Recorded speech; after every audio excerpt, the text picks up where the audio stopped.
Nous y sommes, bien évidemment, pour interroger quelques titres, pour interroger quelques confrères de la presse écrite locale. C'est bien sûr la rédaction du quotidien du service public qui nous accueille à l'entame de Quoi de neuf de ce jour. La Nation propose à sa manchette campagne médiatique pour l'élection présidentielle d'avril 2021. L'ordre de passage des candidats est désormais connu. C'est bien sûr ce qui occupe la manchette de votre quotidien La Nation, l'ordre des candidats, l'ordre de passage des candidats connus. Et puis des spécimens de bulletins uniques remis, l'appel à la paix du cadre national de concertation des organisations de la société civile. Voilà, entre autres titres proposés par le quotidien du service public La Nation. Nous évoluons maintenant, on va parcourir Dabarou.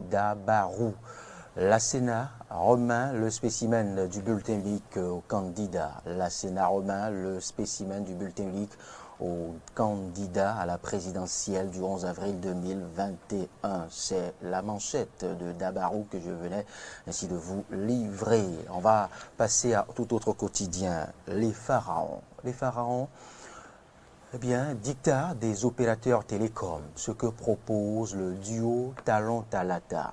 Dictat des opérateurs télécoms, ce que propose le duo Talata, c'est sûrement un pan, j'allais dire, du projet de société, du duo, de la mouvance que nous propose en substance la manchette de quotidien Les Pharaons. Dictat des opérateurs télécoms, ce que propose le duo Talon-Talata. Info Matin à présent. Info Matin nous invite toujours au chapitre politique présidentiel 2021. Talon peut-il rempiler? Grosse interrogation bien évidemment. Patrice Talon peut-il rempiler? Je suis bien tenté de poser la question à Arnaud Maury, à Goua, au détour de ces analyses qui suivront justement Quoi de neuf présidentiel 2021. Talon peut-il rempiler? S'interroge Info Matin.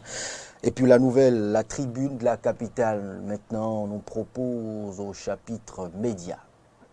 Toujours dans ce grand volet présidentiel, le CNPA Bénin dénonce la procédure source de division. Nous ne sommes pas, rassurez-vous, au chapitre politique. Sélection par la axe des organes de presse devant couvrir la campagne électorale.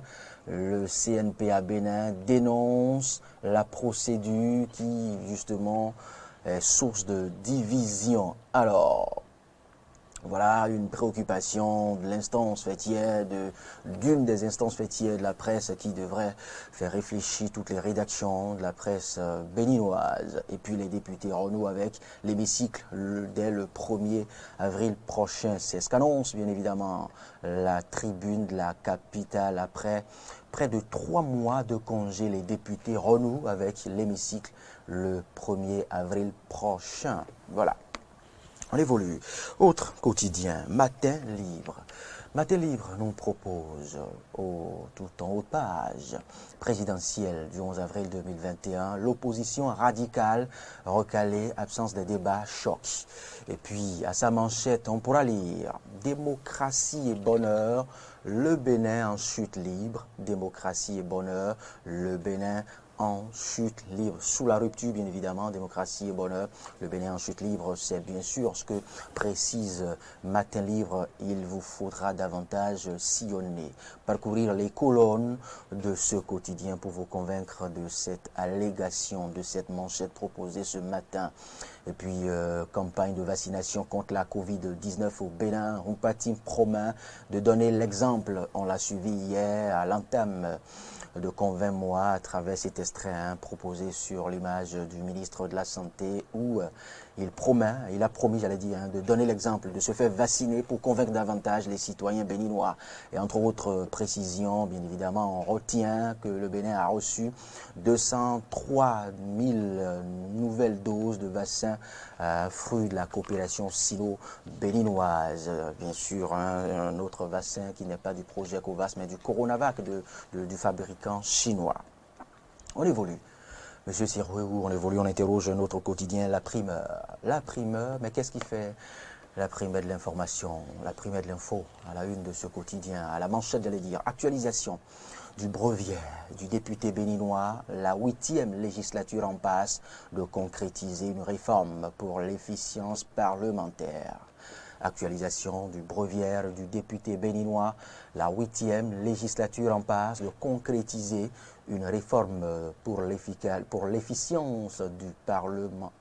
parlementaire. C'est du moins la manchette proposée ce matin par la primeur. On pourra lire, entre autres titres, que des lots du bulletin unique officiellement ont été remis aux candidats en lice pour la présidentielle du 11 avril 2021. On évolue Nassiara maintenant. Nassiara pour découvrir tout autre titre. Nassiara nous précise que Joël Aïvo resserre ses rangs et poursuit la mobilisation sûrement au profit de l'opposition politique. Joël Aïvo resserre ses rangs et poursuit la mobilisation. C'est tout à la une, bien évidemment, de Nassiara. Et puis, tout autre titre, maintenant à la une du quotidien, le Béninois libéré. Nous sommes avec Aboubakar Takou. Biotchane clarifie et annonce la version finale pour plus tard, parlant justement du programme de campagne du duo présidentiel de la mouvance. Abdoulaye Biotchane, le ministre d'État, clarifie et annonce la version finale pour plus tard. Bien annonce une fête pacifique parlant justement de la présidentielle du 11 avril. Eh bien, le général Robert Bihan annonce une fête pacifique. Et puis Paris Gaye pour la Sénat, la Commission électorale nationale autonome qui hier a transmis le spécimen du bulletin unique à chaque candidat ou à leur représentant, bien évidemment, chaque candidat en lice pour la présidentielle.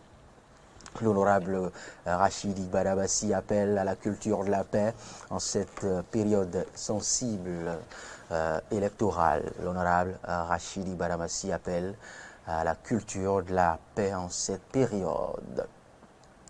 C'est tout pour le Béninois libéré. Le matinal nous propose purement de la liste électorale des personnes décédées. La Sénat se plie aux injonctions de la Cour constitutionnelle. La Commission électorale nationale autonome se plie aux injonctions de l'instance qu'est la Cour constitutionnelle. C'est une décision qui s'impose et que l'on doit nécessairement mettre en exécution, reconnaît la vice-présidente de la Sénat, Geneviève Bokonadjo.